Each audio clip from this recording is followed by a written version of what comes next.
Les ablutions du prophète Muhammad sallallahu alayhi wa sallam. Assalamu alaikum wa rahmatullahi wa barakatuh. Aujourd'hui, Inch'Allah, mes chers frères et sœurs, on va parler de la manière de laquelle le prophète sallallahu alayhi wa sallam accomplissait ses ablutions. En fait, je vais expliquer les ablutions complètes du prophète sallallahu alayhi wa sallam. Je rassemble les actes obligatoires et les actes qui sont recommandés fortement. Sans distinction des actes, sans distinguer les actes obligatoires des actes recommandés. Mais je vais expliquer les ablutions complètes. Avant d'entamer les ablutions, le prophète sallallahu alayhi wa sallam a dit il faut avoir l'intention de le cœur. قال رسول الله صلى الله عليه وسلم إنما الأعمال بالنيات. Les actes ne valent que par leurs intentions. Alors, avant d'entamer n'importe quel acte d'adoration, il faut toujours avoir la niyya qui est présente dans le cœur. Et il ne faut pas exprimer la niyya verbalement, car cela ne fait pas partie de la sunna du prophète sallallahu alayhi wa sallam. Il est recommandé aussi d'employer le siwak avant de commencer les ablutions. قال رسول الله صلى الله عليه وسلم لولا أن أشق على أمتي لأمرتهم بالسواك مع كل وضوء. Alors, il est fortement recommandé d'employer le siwak avant de commencer les ablutions. On commence par dire Bismillah. قال رسول الله صلى الله عليه وسلم لا صلاة لمن لا وضوء له ولا وضوء لمن لم يذكر اسم الله عليه.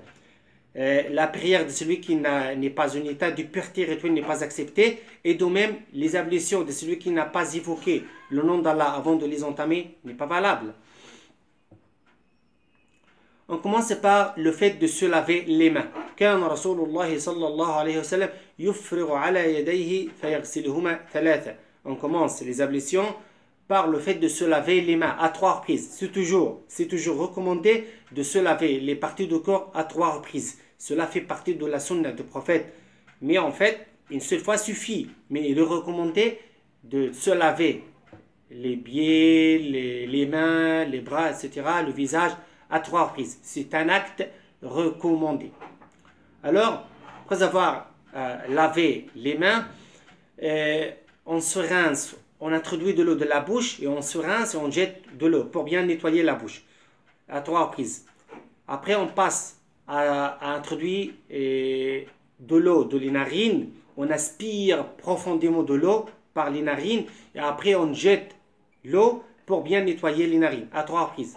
Après, on se lave le visage à 3 reprises. Tout cela en frottant, en frissonnant le visage et tous les membres du corps. Cela fait partie des actes recommandés de la sunna du prophète sallallahu alayhi wa sallam. Abdullah ibn Zayd رضي الله عنه يقول توضأ رسول الله صلى الله عليه وسلم بثلثي مد فجعل يدلك ذراعي. Le prophète sallallahu alayhi wa sallam avait l'habitude de frotter et de frictionner les bras, etc. Pour bien les nettoyer. Ad-dalku. Après avoir lavé le visage, on passe maintenant à l'avant-bras. Le prophète sallallahu alayhi wa sallam se lavait les avant-bras de la pointe des doigts jusqu'au coude à 3 reprises en frottant les bras. Mais on commence toujours par la main droite et après la main gauche. لأن رسول الله صلى الله عليه وسلم كما تقول السيدة عائشة كان يعجبه التيمم في ترجله وتنعله وطهوره وفي شأنه كله.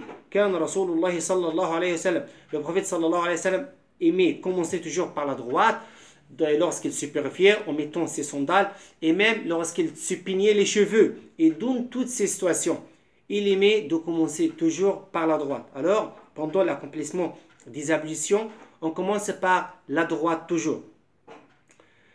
Après, on passe les mains mouillées sur la tête. Et on commence par le devant de la tête en arrivant à la nuque. Ensuite, on revient au début pour la deuxième fois. C'est une seule fois. On va et on vient. C'est une seule fois. On passe les mains mouillées sur la tête une seule fois. Et après, on passe au pied. On se lave le pied à 3 reprises, bien sûr. On se frotte bien, surtout les cheveux, pour bien nettoyer les cheveux. قال رسول الله صلى الله عليه وسلم ويل للأعقاب من النار. Le hadith est rapporté dans Al-Bukhari. ويل للأعقاب من النار. Alors, il faut Il faut absolument se nettoyer les chevilles du pied parce que cette partie-là peut contenir des saletés qui se trouvent à l'arrière du pied.